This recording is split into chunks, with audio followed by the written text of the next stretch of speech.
Hello আমার গুলুমুলু দুষ্টু মিষ্টি বন্ধুরা, তোমরা সবাই কেমন আছো? আশা করছি তোমরা সবাই অনেক অনেক ভালো আছো। বন্ধুরা, আজ আবারও চলে আসলাম আমি সৃষ্টি, নতুন একটি মা ও ছেলের গল্প নিয়ে। আজকের গল্পটি শুনলে তোমাদের দাঁড়িয়ে যাবে এবং তোমাদের পাইপ দিয়ে ঝরনার মতো পানি বের হয়ে যায়। তাই গল্পটি শোনার আগে অবশ্যই হেডফোন ব্যবহার করো। আমার ভালোবাসার মিষ্টি বন্ধুরা, কেমন আছো তোমরা? নিশ্চয়ই তোমরা খুব ভালো আছো। তোমাদেরকে মজা দেওয়ার জন্য আবারও নতুন একটি গল্প নিয়ে এলাম। আজকের গল্পটি খুবই মজাদার হতে চলেছে। আমি শিওর বলতে পারি গল্পটি শেষ পর্যন্ত শুনলে তোমাদের দাঁড়িয়ে যাবে। তাই ভিডিওটা শুরু থেকে শেষ পর্যন্ত দেখার অনুরোধ রইল। তাহলে কথা না বাড়িয়ে এবার আসল ঘটনা আসি। আমার নাম কামরুল। আমি নারায়ণগঞ্জ জেলার রূপগঞ্জ থানার এক গ্রামে থাকি। পরিবারে আমার মা আর আমি থাকি। আমরা দুজন ছাড়া পরিবারে আর কেউ নেই। বাবা 4 বছর আগে করোনায় মারা যায়। গ্রামের পশ্চিম কোণে আমাদের বাড়ি। আমাদের বাড়ির পরে আর কোনো বাড়ি নেই। পাহাড় জঙ্গলে ভরা, যেখানে কখনো কেউ আসে না। বাড়ির সাথেই কয়েক বিঘা জমি থাকায় আমাদের মা ছেলের সংসার কোনো মতে চলছে। বাবা মারা যাওয়ার পর পড়াশোনা বাদ দিয়ে মার সাথে মাঝে মধ্যে কৃষি কাজ করি। সবজির চাষ করি বলে আমরাই যা করার করি। আর আমি একটা কাপড়ের দোকান চালাই। এভাবে দুজনের সংসার বেশ ভালোই চলছে। আমার বয়স 20 বছর আর আমার মায়ের বয়স 37 বছর। 15 বছরে বিয়ে হয়ে 1 বছর পরে আমি পৃথিবীতে আসি। আমার গায়ে রং খুব ফর্সা। শুনেছি নানিও নাকি ফর্সা ছিল, তাই আমার শরীরের অঙ্গের মতোই অপরূপ সুন্দরী তিনি। এমন চেহারা সুন্দরী নারী আর নেই আমাদের গ্রামে। কেউ বলবে না আমার মায়ের 21 বছরের সন্তান আছে। 22-23 বছর বয়সী বিবাহিত নারীর মতো একদম। মার সাথে আমার মনের প্রচণ্ড মিল। আমায় ভীষণ ভালোবাসে আমার মা। কখনো একটি বকাও দেয়নি জীবনে। যাই হোক, আসল ঘটনা আসি। মাকে নিয়ে কখনো আমার মনের মধ্যে খারাপ চিন্তা ছিল না। সাধারণ মা ছেলের মতোই। তবে বয়সের সাথে সাথে নিজের বয়সের চেয়ে বড় মেয়ে ও মহিলা দেখে মনের সুপ্ত বাসনা তৈরি হতে থাকে। স্কুলে পড়ার সময় কখনো ক্লাসের মেয়েদের দেখতাম না। ম্যাডাম বা আন্টিদের প্রতি নজর যেত সবসময়। আর এখন এটা আরও বেড়ে গেছে। 21 বছরে অনেকেই বিয়ে করে, কিন্তু আমার এখনো বিয়ে করা হয়নি। তার উপর কাপড় বিক্রি করি। দোকানে মহিলাদের পোশাকই বেশি। খুব কষ্টে তাদের সামনে নিজেকে সামলাই। আর তার উপর গ্রামের একমাত্র কাপড়ের দোকান আমার, তাই সবাই এখানে আসে কেনাকাটা করতে। গ্রামের এমন কোনো মহিলা বা মেয়ে নেই যাদের ওই কাপড়ের সাইজ আমি জানি না। ভাগ্য ভালো হলে প্রায় মাপ নিতে গিয়ে কৌশলে হাত বুলিয়ে মনের আশ মিটাই। এমন করে আরও বেশি খালা কাকিদের প্রতি আগ্রহ বাড়ছে। হঠাৎ করে যে একদিন আমার জীবনের মোড় ঘুরবে তা কখনো কল্পনাও করিনি। এক রাতে আমার স্বপ্ন দোষ হলো। মা ছেলে দুজন মানুষ, তাই এক ঘর দিয়ে চলছি আমরা। মার আমার বিপরীত পাশে একটা খাটে ঘুমায়। আমাদের মাঝে চাদরে বেড়া দেওয়া। উঠে বসে দেখি বিছানা একদম তলিয়ে গেছে ভিজে। লুঙ্গি শুকনো অংশ দিয়ে বিছানায় ভেজাটুকু কোনো মতে মুছে টয়লেটে গেলাম। টয়লেট শেষে ঘরে ঢুকতেই হঠাৎ চোখটা মার দিকে গেল, আর চোখ আটকে গেল সেদিকে। শাড়ি উপরে উঠে পায়ে কিছুটা বেরিয়ে আছে, কিন্তু এটুকু দেখে আমার চোখ আটকে গেল। নিজের অজান্তেই কেমন একটা ঘোরে হারিয়ে গেলাম। আমিও এগিয়ে মার কাছে গেলাম। মা গভীর ঘুমে আছে। নিঃশ্বাসের সাথে বুকটা ওঠানামা করছে, আর কেউ যেন আমার বুকে ঢাক পিটাচ্ছে। মন ভরে অধীর আগ্রহে মার সৌন্দর্য উপভোগ করছি। হঠাৎ মা আধমোড়া ভাঙতে লাগলো ঘুমের মাঝে। আমি দ্রুত নিজের বিছানায় এসে শুয়ে পড়ি। সারা রাত শুধু মার কথা ভেবেই পার করলাম। একটুকু ঘুমাতে পারলাম না। অনেকক্ষণ পরে চোখ বুজলাম। সকালে উঠে উঠোনে গিয়ে দেখি মা গরুর দুধও দোয়াচ্ছে। আগেও দেখেছি, কিন্তু আজ চোখে পড়ল মার পিঠ অনেকটা খোলা। মসৃণ ত্বকের পিঠ দেখে সিনেমার নায়িকারা সব ফেল। রাতে মার সামান্য সৌন্দর্য দেখেই আমি মার প্রতি নিষিদ্ধ আকৃষ্টতা অনুভব করতে লাগলাম। এটা খারাপ বা ভালো এমন কোনো চিন্তাই মাথায় আসছে না। মার পেছনে দাঁড়িয়ে দেখে যাচ্ছি, হঠাৎ মা পিছন ফিরলে চমকে গেলাম দুজনেই। হায় হায়, মা বুঝে ফেলল না তো? কিন্তু মা বলল, কি বাবা, ঘুম ভাঙছে তোমার? বলে রাখা ভালো, আমাকে সব সময় বাবা বলে ডাকে, আর তুমি করেই বলে। যাই হোক, আমার কথা মনে হলো না যে সে বুঝেছে আমি কি করছিলাম। যাও, মুখ ধুয়ে আসো, খাবার দিচ্ছি। মা আজকে দুধ খাবো। এই দুধ খাওয়া আমি মনে মনে অন্য কিছু বলতে লাগলাম।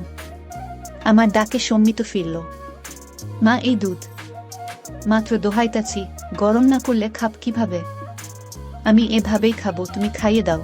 আচ্ছা আসো। এই নাও পাগল ছেলে। মা গ্লাসে করে দুধ ঢেলে এগিয়ে দিল। মা মুচকে গেছে আমার চুলায় দিয়ে বলল, এখন যাও হাত মুখ ধু খাইতে দেব।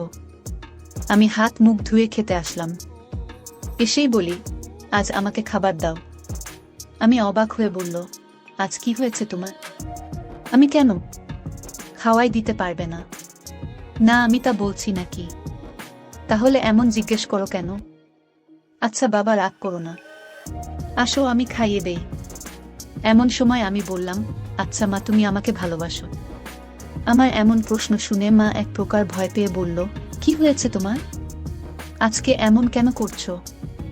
শরীর খারাপ নাকি? বলে আমায় কপালে গালে ছুঁয়ে দেখতে লাগলো জ্বর আছে কিনা।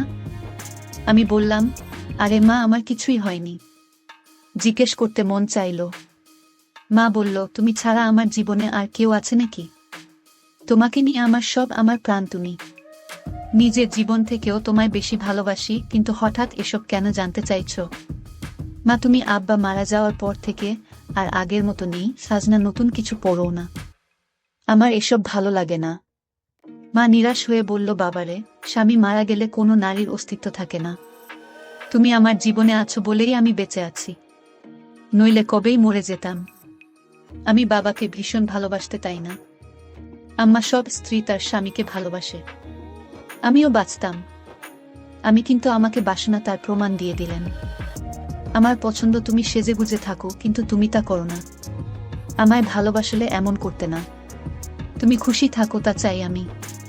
তুমি একটা বিয়ে করে আবার সুখের সংসার করো, তাহলে জীবনটা ভালো কাটবে। কেন এসব বললাম আমি নিজেও জানি না, মনে হলো আর বলে দিলাম। আমার কথা শেষ হতে না হতেই ঠাস করে একটা চড় পড়ল আমার গালে। আমি ব্যথার চেয়ে অবাক হয়েছি। আমার জ্ঞান হওয়ার পর কখনো আমাকে কেউ মারেনি। মার তো দূরে থাক, কখনো চোখ রাঙিয়ে কথা বলে না। কিন্তু আজ এতই রাগ হলো যে মার খেলাম। আমার চোখ লাল হয়ে আছে, কাঁদতে কাঁদতে বলল, নিজের বাবা মরে গেছে বলে মাকে অন্যের বিছানায় দিতে চাও? বোঝা হয়ে গেছি আমি তাই না? আমাকে খাওয়াতে পড়াতে কষ্ট হচ্ছে। আমি চলে যাব, চিন্তা করো না, বলেই উঠে চলে গেল। মা নিজে বিছানায় শুয়ে কাঁদতে লাগলো। আমি উঠে তার কাছে গিয়ে 1000 বার বোঝানোর চেষ্টা করলাম, কিন্তু আমার কোনো কথাই শুনল না। মা বলল, এখন আমার চোখের সামনে থেকে যাও। আমি মার কথায় ভয় পেয়ে যাই, বের হয়ে যায় দোকানের উদ্দেশ্যে। রাতে কথা বলল না, যে যার মতো শুয়ে পড়ি। হঠাৎ ঘুমের মধ্যে গালে নরম ছোঁয়া পেয়ে উঠে পড়ি। দেখি মা সামনে বিছানায় বসা। উঠে আমি সামনে বসতেই মা চোখ জ্বলে করে আমার গালে হাত বুলিয়ে বলল, ব্যথা করছে তাই না? আমাকে মাফ করে দাও মা, আর কখনো এমন বলবো না এসব। তুমি আমার কাছে মোটেও বোঝা না। আমি ভেবেছি হয়তো তোমার ভালো হবে, কিন্তু তুমি কষ্ট পাবে জানতাম না। আমায় মাফ করে দাও। মা সাথে সাথে আমায় বুকে টেনে নিল, বলল, বাবা রে, আমি তোমায় ভীষণ ভালোবাসি। তোমার ছেলে কারো সংসার এগিয়ে নিজের সুখ চাই না। তোমার বাবার পরে তুমি আমার একমাত্র সম্বল, আর কখনো এমন বলো না বাবা। আমি আর কখনো বলবো না মা। আমার উপর আর রাগ করে থেকো না। এবার মনের কষ্ট ভয় দূর হলে আমি মার সৌন্দর্যের উপর আবার আকৃষ্ট হলাম। পরদিন বিকেলে বাড়ি ফিরে আমি চমকে উঠলাম। আমার পরনে একটা সবুজ শাড়ি আর হলুদ ব্লাউজ পরা চমৎকার মানিয়েছে। আমায় দেখে মুচকি হেসে বলল, এখন ঠিক আছে তো?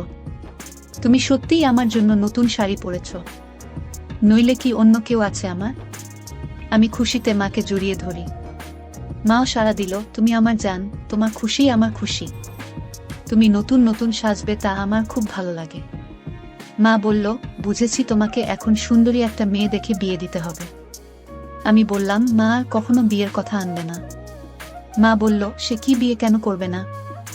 আমি শুধু তোমায় নিয়ে থাকব। মা, আরে পাগল, আমি তো থাকবই। বিয়ে করতে তাতে সমস্যা কোথায়?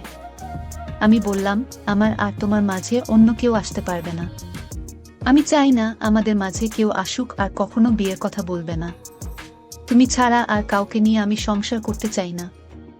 আমার কথা মা ছেলের মমতা মনোভাব বুঝেছে, কিন্তু তা ছাপিয়েও যে আমি তার মন প্রাণ সব পাওয়াটা ভাবছি তা তো সে জানে না। আচ্ছা বাবা, আর বলবো না। মা কিছুক্ষণ আমায় চেয়ে দেখল ও বলল, আচ্ছা যাই হোক, বললে না তো আমায় কেমন লাগছে? আমি বললাম, একদম পরীর মতো লাগছে তোমায়। মা লজ্জা পেয়ে বলল, দুষ্টু, খালি মজা করো, সত্যি বলছি আমি, বিশ্বাস করো। আচ্ছা আচ্ছা হয়েছে, এখন যা গোসল করে আয়। আমি পুকুরে গেলাম গোসল করতে। বাড়িতেই পুকুর আমাদের ঘরের পাশে। আমি গোসল করে গা মুছে সেই হালকা ভেজা গামছা পরে এসে মার সামনে দাঁড়িয়ে বললাম, ভিতর থেকে লুঙ্গি এনে দাও মা। হঠাৎ মার চোখ খেয়াল করলাম আমার গামছার দিকে। নিচে তাকিয়ে দেখি আমার ওটা স্পষ্ট আকারে বোঝা যাচ্ছে। তার মানে কি মা তাই দেখছিল? আমি মেলাতে পারলাম না। সেদিন রাতে হঠাৎ ঘুম ভাঙল একটা অদ্ভুত শব্দে। উঠে ভাবলাম মার কাছে গিয়ে দেখি বিছানায় নেই মা, দরজা খোলা। হয়তো বাহিরে কোনো সমস্যা হয়েছে কি না ভেবেই তড়িঘড়ি করে বাহিরে গেলাম। মাকে ডাক দিলাম কিন্তু সাড়া নেই। হঠাৎ একটা শব্দ এলো গোসলখানা থেকে। পুকুরে গোসল করে মা, তবে মাঝে মাঝে গোসলখানায় করে, তাই সেখানে এগিয়ে গেলাম দেখতে, শব্দ খুঁজতে। এগিয়ে যেতেই শব্দ বাড়ছে। হঠাৎ শব্দটা কেমন অদ্ভুত হল, বুঝতে পারছি না এমন শব্দ কিসের জন্য করছে মা। এগিয়ে গোসলখানা কাছাকাছি যেতেই পর্দার ফাঁকে যা দেখতে পেলাম তা মার প্রতি আমার ধারণাই পাল্টে গেল। গোসলখানার দরজা নেই, পর্দা লাগানো বলে সব দেখছি, কিন্তু মা জানি না। মা টিউবওয়েলের চোখা অংশের উপর বসে আজব কাজ করছে। শাড়ি পরা বলে তা দেখা যাচ্ছে না, কিন্তু বোঝা যাচ্ছে। কাজ সেরে মা টিউবওয়েল থেকে নেমে গেলে আমি চুপি পায়ে ঘরে শুয়ে পড়ি। চোখ বুজে হালকা খুলে দরজায় নজর রাখে ঘুমের ভান করে, আর লুঙ্গি তুলে রাখি যেন দেখা না গেলেও আমার কৌতূহল বাড়ে। আমার ঘরে ঢুকলো, দরজা আটকে আমার বিছানার কাছে এসে দাঁড়াল। সে দাঁড়িয়ে থাকায় তার চোখে বাড়ি থেকে জানলার ফাঁক দিয়ে আসা চাঁদের আলো স্পষ্ট দৃষ্টি আমাকে গিলে খাচ্ছে। ঘুমের মাঝে আমি আধমোড়া ভাঙার ভান করলাম। তাতে মা তড়িঘড়ি করে চলে গেল নিজের বিছানায়। আমার মন খুশিতে নেচে উঠল। মার আমার প্রতি এতই আকর্ষণ দেখে কখন যে মার কথা ভাবতে ভাবতে ঘুমিয়ে গেলাম বলতেও পারি না। সকালে ঘুম ভাঙতে উঠে দেখি মা এখনো ঘুমিয়ে আছে, কিন্তু অবাক করা বিষয় দেখে মাঝখানে চাদরটা সরিয়ে রাখা। মাকে দেখে আমার চোখ আটকে গেল। আমি মাকে ডাকলাম, মা ওঠো, সকাল হয়ে গেছে তো। আজকে এত সকাল হয়ে গেল এখনো উঠোনি যে? মা ঘুম থেকে চোখ মেলে উঠে বসলো, কিন্তু সামান্য বিচলিত নয় আমায় দেখে যে তার কাপড় ঠিক নেই। স্বাভাবিক গতিতেই কাপড় ঠিক করে বিছানা থেকে নামলো। মা এত দেরিতে উঠলে, ক্লান্ত নাকি? পরিশ্রম করা হয়েছে খুব, তাই ক্লান্ত। এখন ভালো লাগছে। আমি মনে মনে বললাম, কি পরিশ্রম তা তো জানি। এই চাদর সরালো কে? আমি সরিয়েছি। ঘরে আমরা ছাড়া কেউ নেই, তো চাদর রেখে কি হবে? আর যে গরম পড়েছে, এভাবে চাদর থাকলে আলো বাতাস চলাফেরা করে না। মার যুক্তি শুনে মুচকি হাসলাম মনে মনে। বাবা, তোমার খিদে লেগেছে তাই না? তুমি হাত মুখ ধুয়ে আসো। না, আগে গোসল করব, তারপর খাবো বলেই আমি পুকুরে গেলাম। আজ গামছাও নিলাম না। গোসল করে ভেজা কাক হয়ে এলাম মার কাছে। আগের দিন তো হালকা ভেজা গামছা ছিল, তাই অতটা ভালো বোঝা যায়নি, কিন্তু আজ একদম ভিজে গায়ে সেটে আছে লুঙ্গি। মার দৃষ্টি আমার উপরে আর চোখে গিলে খাচ্ছে। জিভে যেন জল এসে গেছে, এমন করে তাকিয়ে আছে আমার দিকে। আমার বেশ ভালো লাগছে তা দেখে। আমার ভিতর থেকে গামছা লুঙ্গি এনে দিল। যতক্ষণ আমার মোছা শেষে লুঙ্গি না পরলাম সে লুকিয়ে দেখতে চলল। হঠাৎ মা বলল, তুমি একটু বসো, আমিও গোসল করে আসি। আজকে গরম লাগছে, এসে খাইয়ে দিব তোমায়। আমি ভাবলাম ভালোবাসা দেখাতে খাইয়ে দিবে, কিন্তু আরও কিছু অপেক্ষা করছে তা বুঝিনি। মা যে গোসল করতে না, শুধু শরীর ভেজাতে পুকুরে গিয়েছিল তা বুঝতে বাকি রইল না। 2 মিনিটে ফিরে এলো। আমরা ভেজা শরীরে আগেও দেখেছি এমন ভেজা শরীরে, কিন্তু আজ আমাকে দেখাতে যে আমরা ভেজা শরীরে এসেছে তা আমি জানি। হঠাৎই মা এগিয়ে এসে বলল, বাবু আমার হুকটা খুলে দাও তো, পিস ব্লাউজটা আর চলবে না মনে হয়। আমিও সুযোগ পেয়ে বলে বসলাম, ছেলের কাপড়ের দোকান, আর তুমি কিনা পুরনো জিনিস নিয়ে পড়ে আছো। নতুন নিয়ে নাও, তাহলে তো হয়। দোকানে গিয়ে নিয়ে এসো পছন্দ করে যেটা ভালো লাগে। ছেলের দোকান, তাহলে গিয়ে আনতে হবে কেন? ছেলে আনতে পারে না? কষ্ট করে বাজারে দুর্গম করবে নাকি? আমি বললাম, আচ্ছা মা, সব পাঠিয়ে দেব, তুমি পছন্দ করে নিও। ইচ্ছে করেই বললাম, যেন আরো গভীরে যাওয়া যায়। মা বলল, পাঠাবে মানে? আমি ফেরিওয়ালা কাকির কাছে পাঠিয়ে দেব। মা বলল, বাহিরের মানুষের সামনে পছন্দ করতে পারবো না। আমি তো জানি না ওসব সাইজ টাইজ।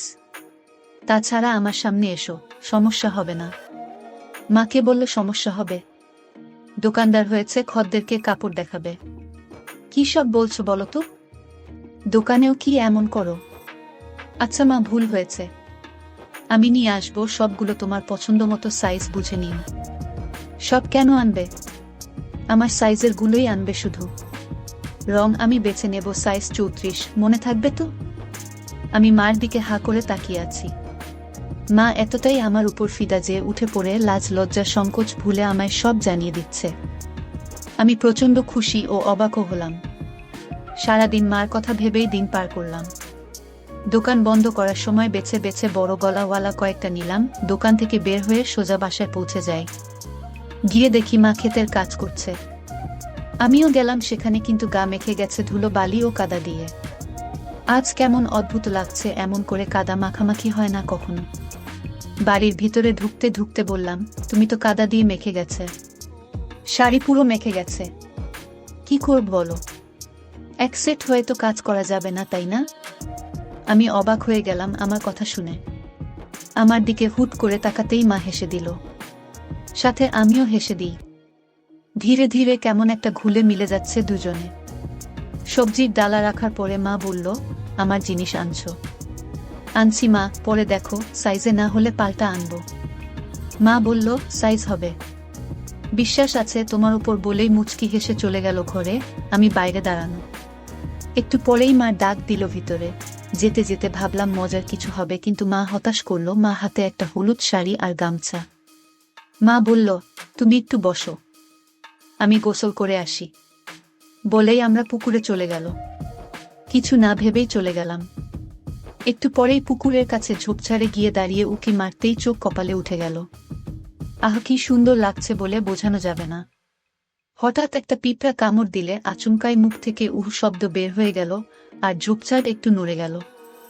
মা একটু চমকে গিয়ে এদিকে তাকালো, দেখতে লাগলো এদিকে।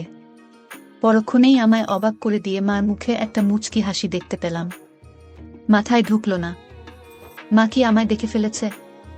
হঠাৎ নিচে পায়ের দিকে তাকিয়ে দেখি আমার শরীর পুরোটাই মার দিক থেকে দেখা যাচ্ছে। আমি প্রচণ্ড লজ্জা পেলাম ধরা পড়ে, কিন্তু মা তো আমায় ধরা পড়তে দেননি দেখে খুব ভালো লাগলো। মা এবার দেখালো কারিশমা। আগে পানিতে একটা ডুব দিয়ে পানি থেকে উঠল। তখনই আমায় আকাশ থেকে ফেলে মা অকল্পনীয় কাজ করল। ডানায় উঠে দাঁড়িয়ে আগে আমার দিকে তাকিয়ে একটা অদ্ভুত মুচকি হাসি দিল। এই প্রথম আমার মার এই রূপ দেখে আমি হতবাক। আমি দ্রুত ঘরের সামনে চলে যাই ও দরজায় বসে থাকি। তখন মা এলো, আবার অবাক করে আমার সামনে এসে দাঁড়িয়ে মুচকি হেসে বলল, খিদে লেগেছে বাবা? আমি বললাম, হ্যাঁ মা। তোমার এত সময় লাগলো যে? তুমি জানো না বুঝি? আমি বোকার মতো তাকিয়ে আছি মার চোখে। দুজনেই একটু আগে বিষয়টা জানি, কিন্তু কেউ স্বীকার করে এগোতে পারছি না। সময় নিচ্ছি, কিন্তু মা এক ধাপ এগোনো হয়ে গেছে। আমার দিকে এক প্রকার এগিয়ে এসে বলল, কি দেখছো বাবু? আমিও লজ্জা সংকোচ কাটিয়ে বলি, তোমার জন্য এনেছি, ওগুলো পড়লে ভালো লাগবে।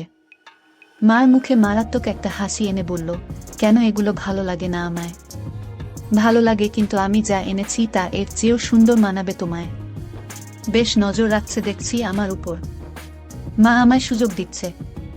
আমি তা ভেস্তে দিলাম না। বললাম, আমার খদ্দের তুমি, কোথায় কেমন লাগবে তা আমার দেখার দায়িত্ব। মা চোখ পাকিয়ে বলল, তাই তাহলে তো গ্রামের সব মেয়ে মহিলার দিকে দেখা হয়ে গেছে। আমি হকচকিয়ে গেলাম কথা সত্যি, কিন্তু বুঝলাম মার খানিকটা জ্বলন হচ্ছে।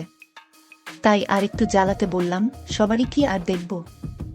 যার জন্য সাধারণভাবে যা দেখা লাগে তাই দেখি। টাকা দেয় ভালো জিনিস দিতে, বুঝে শুনে ভালোটাই দিই। আমি ওকে সবার কাতারে পড়ি, আমাকেও কি টাকা দিতে হবে? আমি মুচকি হেসে বললাম, যদি খদ্দের হয়ে থাকো তাহলে দেবে টাকা। মার অধিকারে টাকা নেওয়া পাপ। তুমি কি হিসেবে চাও? ঢিল মেরেছে। এবার ঘুঘু ধরা নিজেই পড়তে চায়, তাই ঢিল নিজেই গায়ে লাগাচ্ছে। আমরা তা দেখা যাবে। তুমি বসো বলেই আমরা ভেজা শরীর নিয়ে ঘরে চলে একটা, কিন্তু দরজা খোলাই আছে, কখনো এমন করেনি, কিন্তু আজ করেছে। 2 মিনিট পরেই আমার হঠাৎ তাকে ভয় পেলাম। ভাবিনি এত তাড়াতাড়ি থাকবে, কারণ এত তাড়াতাড়ি কাপড় পরা হয় না। তাহলে ডাকলো কেন? ভিতরে আসবো? হ্যাঁ এসো। আমি মন ফুরফুরে করে এগিয়ে ঘরে ঢুকেই চোখ জল হয়ে একটা, আমার মনে ঝড় উঠে একটা, আমার প্রতি এত সদয় দেখে আমায় নিজে থেকে দেখাচ্ছে বলে গর্বে বুকটা ভরে গেল। আমি মার সামনে গিয়ে দাঁড়িয়ে আছি। এমন সময় আমার গলায় সে বলল, কি হলো দোকানদার? ঠিকই তো এনেছে দেখছি। এতই ভালো মাপ কি করে আনলে? আমিও আমার সামনে খদ্দেরদের সাথে যেভাবে কথা বলি সেরকম বললাম, এত বছর ধরে ব্যবসা করি, জানবো না অন্যদের তো মাপ নিতে হয়। আমার লাগলো না যে আমি তোমার কি অন্যের সাথে যায়? তুমি আমার সামনে সব সময় থাকো, আগাগোড়া সবই তো দেখা আছে। কথাটা আচমকা বলেই ফেললাম, যদিও এখনই বলতে চাইনি, কিন্তু আমার মুখে তা শুনে দুষ্টু হাসি।